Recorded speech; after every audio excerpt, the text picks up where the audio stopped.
Hello beautiful people, welcome back to our channel. Every day Nigeria is an insecurity issue or the other. It's becoming a normal occurrence, though a terrible thing, but it is now almost normal. But this time around it looks like it is now shifting from the average Nigerian now to the political elite.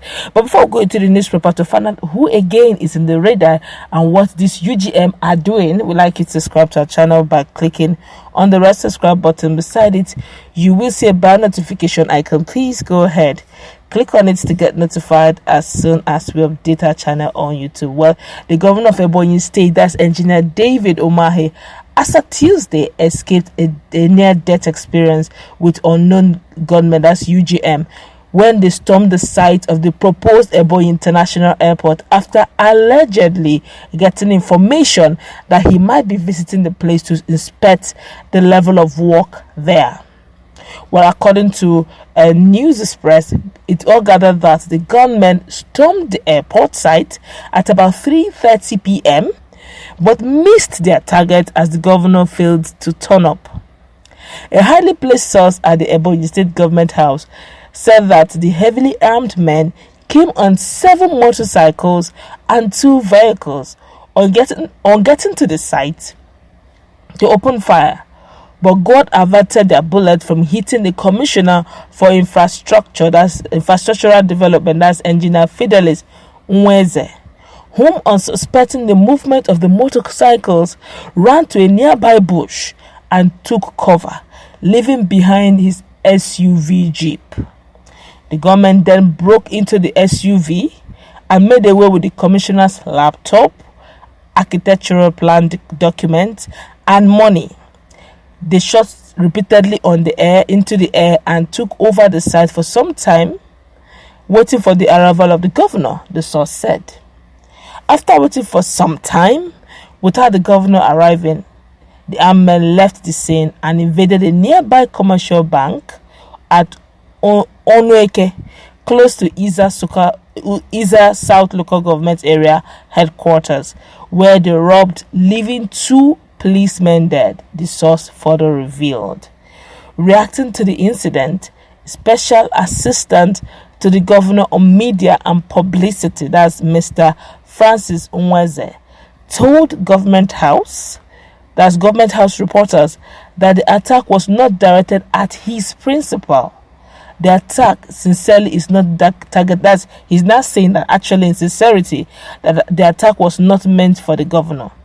That the government came on their own. Anybody linking it to the government or to the governor is looking for another thing. As you know, this is politics. Anything can happen. Umweze said. That's in other words, he's saying that yes, they did come, they came, but actually it was not really because of Governor David Umahi. That that this is political era, so they're just trying their luck since they actually went further to rob the bank. What it means in a nutshell is that every day we keep hearing and seeing the failure of the government. If they can have free access, which means look, why don't we just tell ourselves the truth? Look at the facts staring us in the faces and just tell ourselves the truth. Say, look, guy, let me tell myself the truth. This thing is not just working. Now, when you can, look at yourself, take an inner retrospect, you can now have an idea of what your problem is. You're even halfway in solving your problem by acknowledging that there is a problem itself. It clearly shows that you're halfway into solving the problem. Now, the challenge now is, if all these things are happening, and after going through a near-death experience by the commissioner, he's saying that actually it was not targeted by the governor and all that, which means if they have even caught the governor, they would have done the same thing. Now the question now is, how safe is Nigeria? They keep shouting, nobody's allowed to carry arms. Nobody should carry arms. But yet, the way arms are finding their way into people's hands is amazing. It's terrible. It's something that we should worry over. What bothers me even the most is the fact that the people who have been backed up by law, quote and unquote, who have been mandated by the Constitution, quote and unquote, to take care of, protect life and properties, are even the soft targets to these things. It clearly shows you that we are in trouble as a nation. that the police that are meant to protect lives and property are now being targeted. That never and security agencies that are being protected, that are given the mandate to protect the lives and property of the citizens of Nigeria, are also now being targeted. Then they will have a problem in our hand.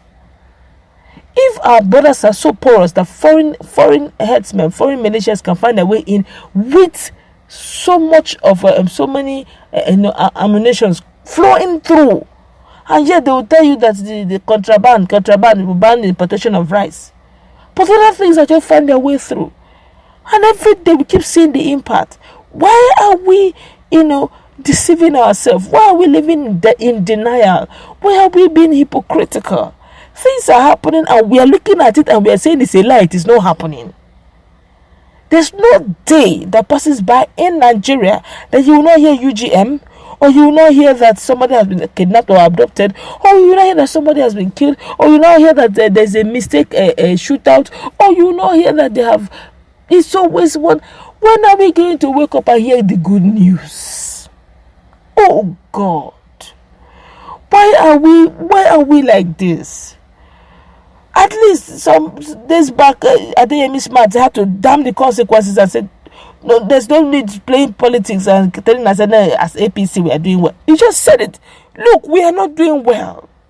The country is nosediving, insecurity everywhere. What is it when it comes to the point where we are now being forced out of our homes? Is that when we are going to agree that we have insecurity issues?